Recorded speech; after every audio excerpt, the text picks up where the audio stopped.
El tema que se hablará en el video son los gobiernos prosrevolucionarios.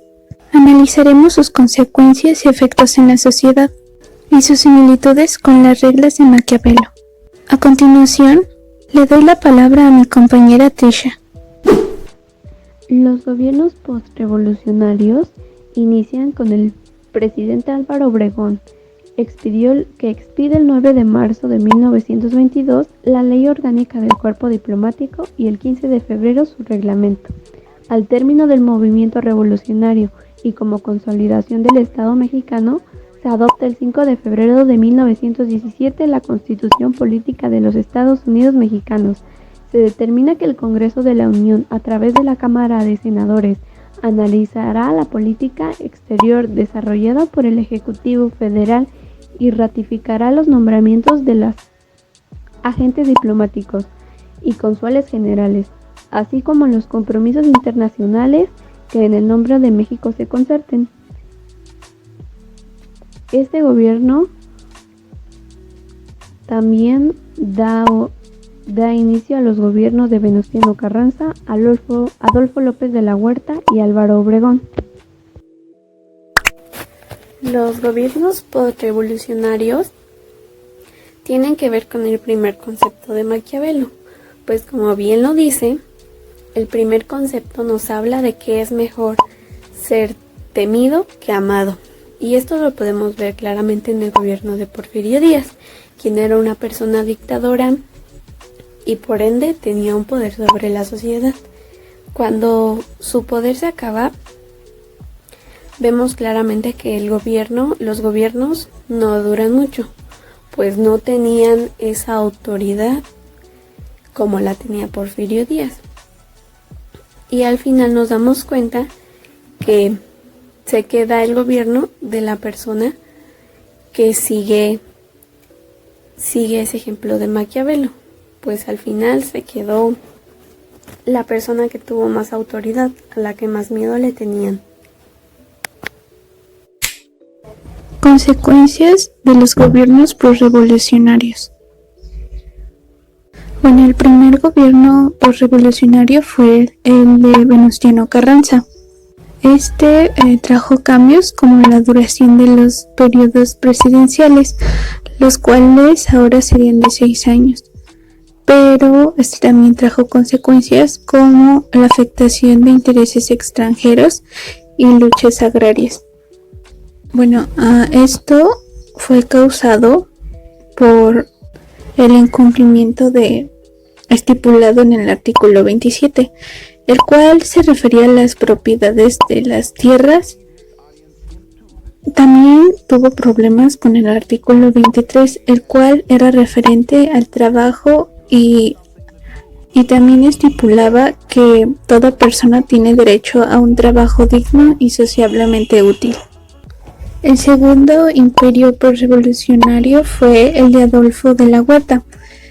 Las cosas que más destacables que hizo fue que hizo la pacificación de grupos rebeldes como la zapatista y villistas, también la reorganización del ejército y la convocación de elecciones.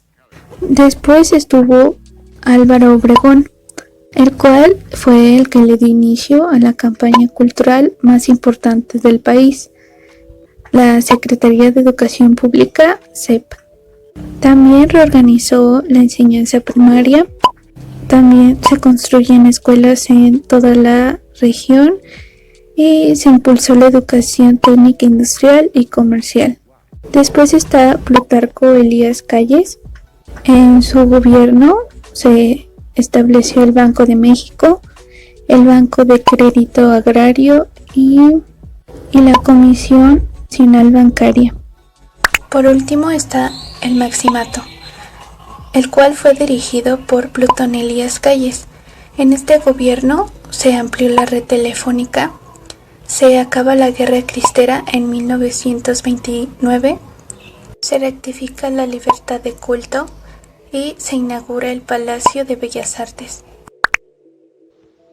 Los personajes más relevantes en el gobierno posrevolucionario fue Álvaro Obregón, Nació el 19 de febrero de 1880 en Sonora y murió el 17 de julio de 1928, Parque de la Bombilla en la Ciudad de México, en el que participó de una manera activa y con movimiento armado de la Revolución Mexicana.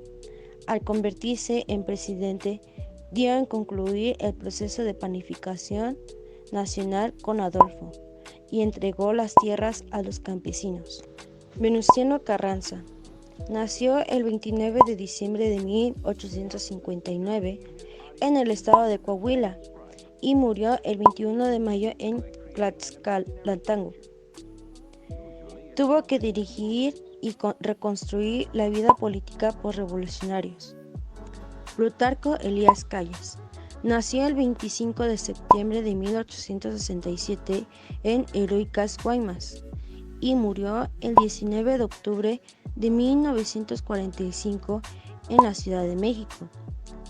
Dio a continuidad a la obra de Obregón y consolidó el Estado. Apoyó la Confederación Regional de los Obreros y la intervención del Estado de la economía nacional. A continuación, hablaré sobre Adolfo Huerta. Nació el 26 de mayo de 1881 en Heroiques, Guaymas. Falleció el 9 de julio de 1955 en la Ciudad de México. Logró la paz interna como un bien común y convocó las elecciones legislativas como un poder político. Las ideas del Maquiavelo. Maquiavelo propuso que un modelo político basado en el equilibrio social entre diversas clases fuera un equilibrio dinámico, que queda como resultado de la tensión y oposición entre los tres elementos, ya sea monárquico, aristocrático y popular. La libertad es el resultado de la lucha y del conflicto social, y es necesario conquistarla continuamente, por lo que exige una actitud permanente de lucha entre los representadores de los tres elementos. También una de sus otras ideas era que los príncipes debían embarcarse en grandes proyectos y hazañas para aumentar su popularidad y su reputación, ya sea que el motivo de estas hazañas era mantener constante a los súbditos y mantenerlos ya sea ocupados con el éxito de las aventuras. De esta manera le dabas tiempo a los hombres de preparar alguna acción en tu contra. Una de otras ideas sería que un hombre que en todas partes quiera hacer una profesión de buena e inestable, era que pierda entre tantos que no lo son, que por lo cual es necesario que todo príncipe que quiera mantenerse en el poder aprenda a no ser bueno y a practicarlo o no desacuerdo con la necesidad. Un ejemplo sería que en el gobierno de los postrevolucionarios en Obregón, que obtuvo la victoria, ya que mientras Carranza se vio obligado a regresar y seguir las órdenes de Plutarco Elías Calles.